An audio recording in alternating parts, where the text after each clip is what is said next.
A minha curiosidade, meu interesse pela obra dela caminhou junto com a minha descoberta do feminino e do feminino em psicanálise, né? Que é um tema, a feminilidade, feminino, que eu escrevo, né? Inaugurou minha escrita nos anos 80, né? E a Sabina junto.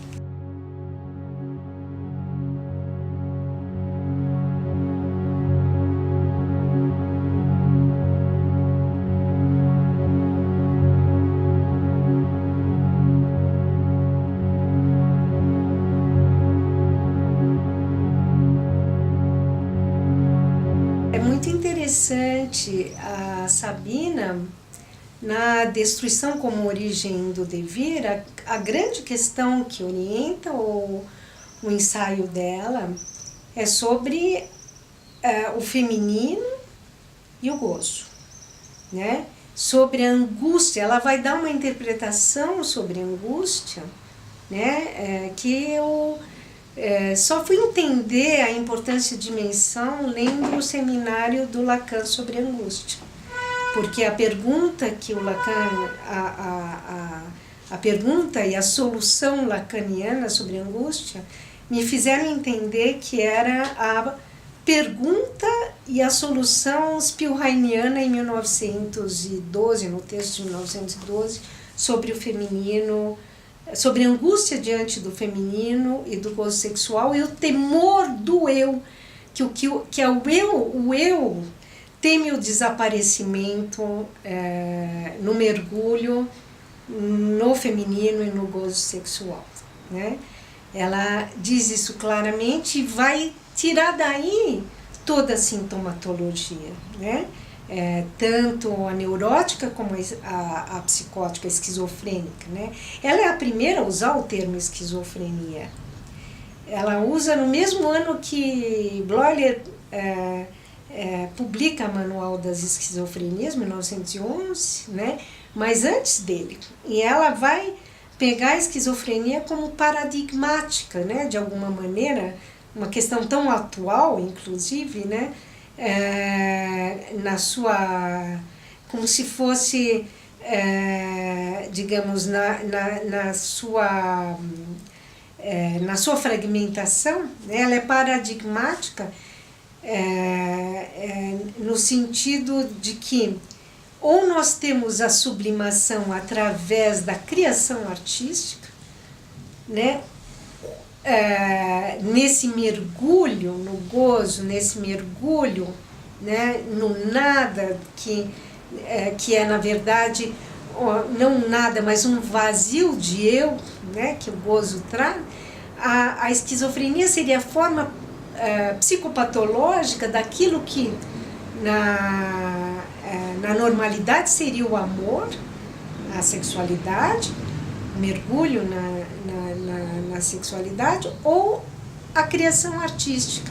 E ao mesmo tempo ela coloca no outro polo a inércia, né, da neurose como sendo uma formação do eu estática, né, fechada em si mesma, né? Então você teria o máximo da dissolução na esquizofrenia, aquilo que Deleuze chamaria desterritorialização, e o máximo, digamos, da rigidez do eu na neurose.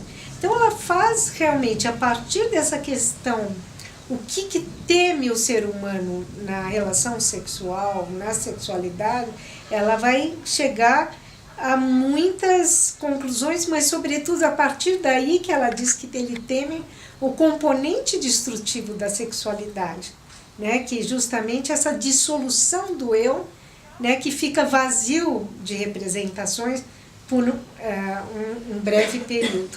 Ele teme morrer, quando na verdade ele renasce, né? A partir da sexualidade, seja ela na vida amorosa, erótica, né? Seja a sexualidade sublimada, né? Ela não usa esse termo, sublimação, mas usa a criação artística, a criação da palavra, né? E é incrível, é a partir desse mergulho mesmo, né? Na questão do feminino, no masoquismo originário, do gozo, da compulsão à repetição do prazeroso, que ela né, ela vai, depois de ser mãe, onde ela vai inclusive escrever um artigo que está traduzido no volume 1, A Sogra, onde ela fala sobre a diferença sexual, né? É um artigo curto, onde ela justamente aborda a questão da diferença sexual.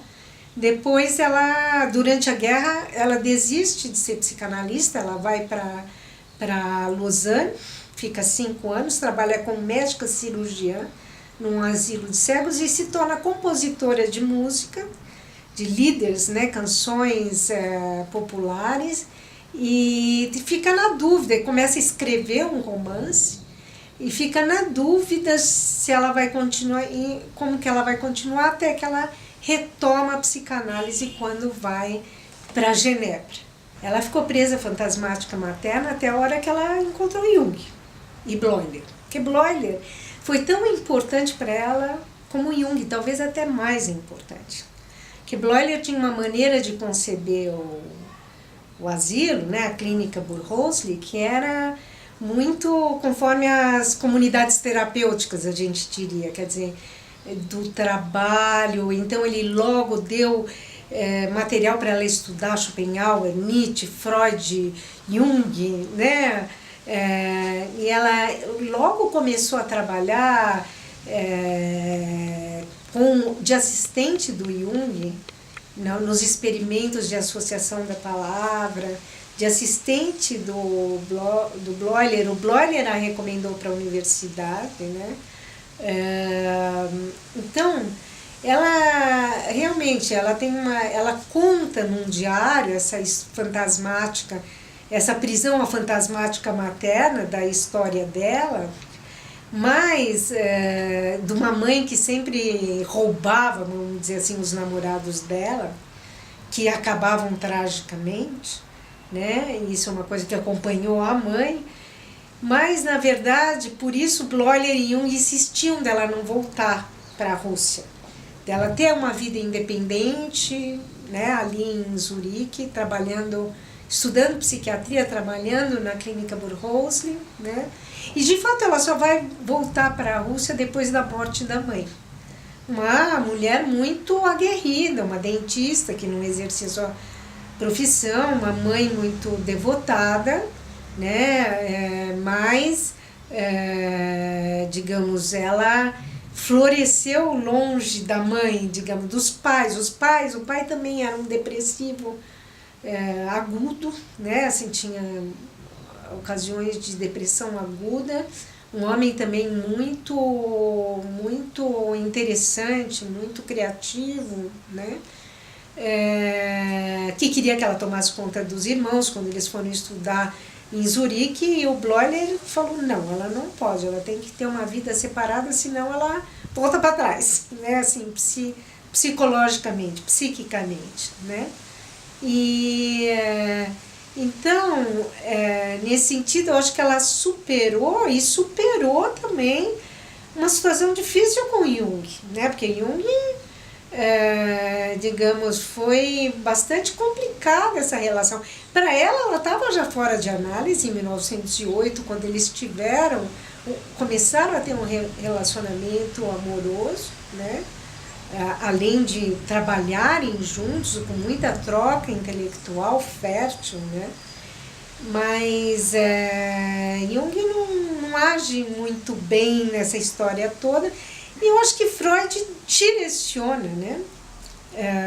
De alguma maneira, esse amor que depois Freud, também influenciado por esse caso, Jung e Sabina, vai chamar de amor de transferência, quer dizer, já tinha chamado no caso Dora, né? Mas, digamos, numa carta a Jung, quando ele ainda tenta, digamos, acochambrar as coisas com Jung, que ele diz, isso que te aconteceu, talvez nós possamos chamar entre nós, sem divulgar muito, de contratransferência, né? E na verdade, contratransferência aí é curioso, né? É uma transferência recíproca, né? A primeira elaboração que o Freud dá é uma palavra só em alemão, né? e de alguma maneira ele vai dirigir, né? É muito interessante, a Sabina fala com Freud de igual para igual, né? Assim, ela não fala, né? Num primeiro momento ela fala de igual para igual, ela discorda dele, e Freud erra mesmo, né? Ele percebe depois, ele diz para ela, mais uma vez, estou feliz que a culpa é do homem e não da mulher, né? De alguma maneira, mas ele vai dirigir, ele não entra como um terceiro aí para cortar nada, mas é um terceiro desviante do amor de transferência, vamos dizer, daquele jorro apaixonado dela, para a sublimação, para a escrita, para a criação dela, né? Para a poesia dela, porque ela chamava a relação amorosa e sexual com Jung de poesia, né? E de certa maneira ele vai com uma poesia dela, isso é uma ideia de um australiano, um psicanalista lacaniano australiano, Michel Plasto, que leu em português pela primeira vez o texto sobre o conteúdo psicológico de um caso de esquizofrenia, né? É interessante, né? Porque isso mais ou menos fala da importância das traduções, onde a gente vê isso no filme Histórias da Psicanálise, do Francisco Capulati, né? A importância das traduções intermares. Olha só, a Sabina sendo lida por um australiano em português pela primeira vez, né? Então, acho isso interessante. Eu acho que Freud abriu uma outra comporta nesse sentido, né? Ele fez ela, digamos assim, assumir seu nome próprio, né? O seu próprio pensamento. Tanto que ela escreve para Freud, Jung roubou minhas ideias e não me citou no Metamorfoses e Símbolos da Libido, e o Freud diz, pode deixar. Essa questão de ideias, a prioridade das ideias, não é lá muito importante. Freud não tinha muito isso de, digamos assim, antropofagizar as ideias dos outros, mas ele diz para ela, eu vou dizer para ele, e de fato na segunda parte, Jung a cita inúmeras vezes, toda vez que ele fala da pulsão de morte, né? Na segunda parte que foi publicado em 1912 do Metamorfose e Símbolos da Libido, né?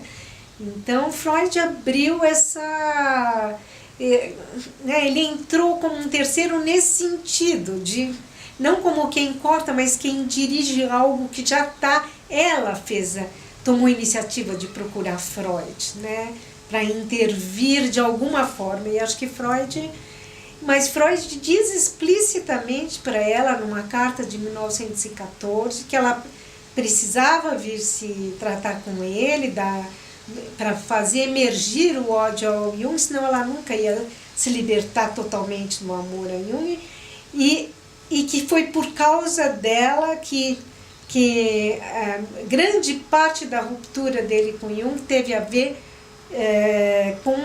foi por causa dela, do que ela trouxe do comportamento do Jung com ela, né? Então vejam, as coisas não são só teóricas, né? Elas têm várias fontes, né?